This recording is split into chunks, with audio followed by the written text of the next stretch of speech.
बिस्मिल्लाहिर्रहमानिर्रहीम। आज हम न्यू चैप्टर स्टार्ट करने जा रहे हैं, सपोर्ट एंड मूवमेंट।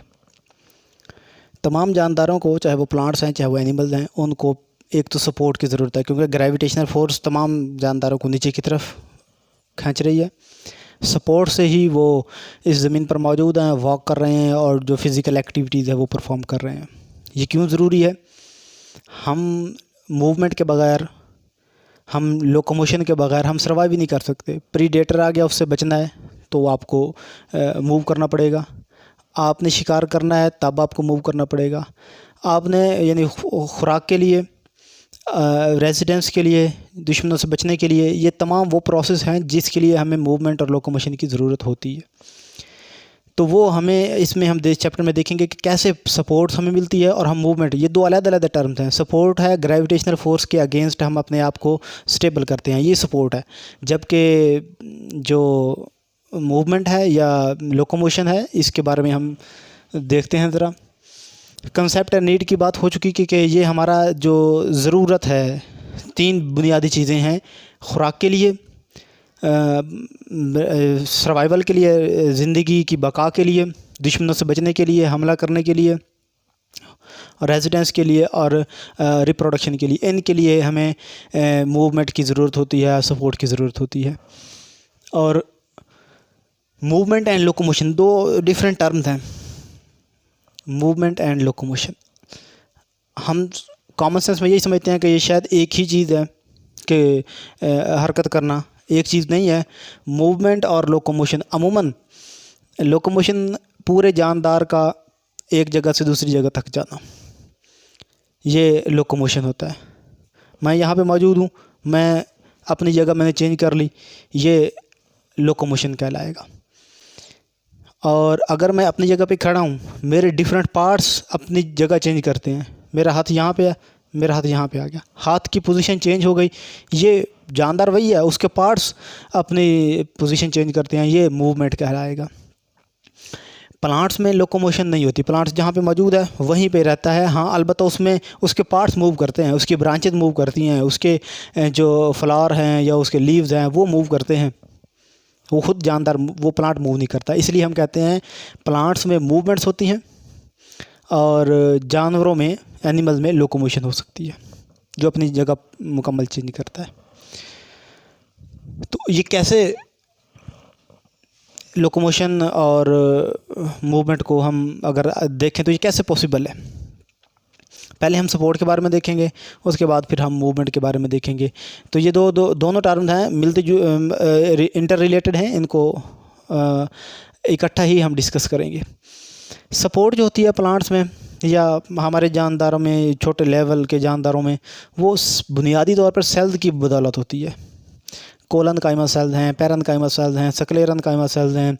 ये वो सेल्स हैं जो अपने अंदर फ्लूइड जमा करके प्रोटोप्लाज्म जो है, या प्रोटोप्लास्ट वो वॉल्स पे प्रेशर एक्सर्ट करता है तो थोड़ी बहुत सपोर्ट मिल जाती है। तो इनको भी अब आगे हम डिटेल में देखते हैं। सिग्निफिकेंस की बात आ चुकी कि ये क्यों सिग्निफिकेंस है, वो तीन बुनियादी रीज़न बता दी, फूड, रेजिडेंस एंड रिप्रोडक्शन। इसके लिए ये मूवमेंट या लोकोमोशन जो है जानदारों को करना पड़ती है। ये तो थी इसकी अहमियत और सिग्निफिकेंस। अब हम वही ट्रेंड साहब का कि पहले हम प्लांट्स में डिस्कस करेंगे, फिर एनिमल में डिस्कस करेंगे, स्पोर्ट्स को भी और मूवमेंट को भी। तो पहले हम प्लांट्स में सपोर्ट को देखते हैं। पहले सपोर्ट को देखेंगे, फिर मूवमेंट को देखेंगे, फिर एनिमल में सपोर्ट को देखेंगे, फिर एनिमल में, इस तरीके से ये। तो प्लांट्स में, प्लांट्स चूँकि कम्प्लेक्स स्ट्रक्चर नहीं है, दो ही पार्ट होते हैं इसमें, एक रूट है, एक शूट है, और उसी में ही सारी पौधे को सपोर्ट मिलती है। पौधे में पहली बात तो ये है कि सेल वॉल मौजूद है। सेल वॉल की वजह से, वो अभी हम डिस्कस करते हैं, सेल वॉल की वजह से पौधे हमसे ज़्यादा मजबूत हैं, उनको सपोर्ट भी ज़्यादा है सेल वॉल की वजह से। तो बाकी जो इसमें फैक्टर्स इन्वॉल्व हैं, सबसे पहले टारगेट प्रेशर। प्लांट्स में ये एक एबिलिटी है कि प्लांट्स के सेल में वो, ये जब हमने सेल वॉल का टॉपिक पढ़ा था तो वहाँ भी ये बात डिस्कस हुई थी। आपने ये डिस्कस किया होगा सेल वॉल के उस टॉपिक में कि ये हमारे पास एक सेल है, इसमें ये प्लाज्मा मेम्ब्रेन और ये वाली सेल वॉल खासी मजबूत होती है। इसके अंदर जब पानी आएगा प्रोटोप्लास्ट, तो ये with the wall of cell ये प्रेशर एक्सर्ट करेगा। तो जब ये प्रेशर एक्सर्ट करेगा तो एक सेल में मजबूती आती जाएगी। एनिमल के सेल में चूँकि बाहर सेल वॉल नहीं होती, तो एनिमल का सेल ज़्यादा पानी आने से ब्रस्ट हो जाता है, फट जाता है। इसलिए हमारे सेल मजबूत भी नहीं है, सॉफ्ट हमारा पूरा बॉडी, तमाम जानदारों का बॉडी, क्योंकि इसके अंदर ज़रूरत से ज़्यादा पानी नहीं आ सकता, आएगा तो वो फट जाएंगे। जबकि प्लांट्स के सेल में जितना पानी आप उसके अंदर दाखिल करते हैं वो मजबूती, जिस तरह इसकी सिंपल एग्जांपल है कि आप बैलून के अंदर हवा भरते हैं, एक लेवल से ज़्यादा जब हवा आती है तो बैलून ब्रस्ट हो जाता है, क्योंकि बैलून को कवर करने वाली, उसको रोकने वाली कोई चीज़ नहीं है। ये एनिमल के सेल की एग्जांपल से रिलेटेड है। अगर हम प्लांट्स को देखें तो जिस तरह टायर ट्यूब है, आप अंदर ट्यूब है और उसके बाहर एक सख्त किस्म का टायर है। ट्यूब में हवा भरते हैं तो टायर उसको ब्रस्ट होने से रोक लेता है, तो वो बहुत ज़्यादा मजबूत हो जाता है। आप देखें टनों के हिसाब से वज़न होता है गाड़ियों के ऊपर, और वो सिर्फ टायर की मजबूती की वजह से अंदर हवा ज़्यादा भर दी, टायर ने उसको ब्रस्ट नहीं होने दिया और मजबूत एक स्ट्रक्चर बन जाता है। ऐसा ही सीन प्लांट्स के सेल में होता है। सेल वॉल वही टायर का काम करता है और प्लाज्मा मेम्ब्रेन जो है वो ट्यूब का काम। तो इसके अंदर जब पानी आता जाता है तो वो उसमें मजबूती आ जाती है, तो टर्गर प्रेशर डेवलप हो जाता है। ये टर्गर प्रेशर जो है पौधे में सपोर्ट का बायस बनता है। छोटे जिनमें लकड़ी नहीं होती, छोटे प्लांट्स जो होते हैं उनमें सारी की सारी सपोर्ट्स टर्गर की वजह से ही होती है। उसके बाद वैक्यूल, एक तो ये था ना प्रोटोप्लास्ट सेल वॉल के साथ डायरेक्ट ही, प्लाज्मा मेम्ब्रेन के साथ डायरेक्ट ही प्रेशर एक्सर्ट कर रहा है। दूसरा ये भी कैटेगरी हो सकती है कि इसके अंदर जो सेल वॉल मौजूद है, वैक्यूल मौजूद है। ये वैक्यूल के अंदर जो पानी है वो वैक्यूल की दीवारों के साथ वो भी टकरा रहा है। और आपको पता है प्लांट्स के जो सेल में वैक्यूल एक ही होता है और वो बड़ा होता है।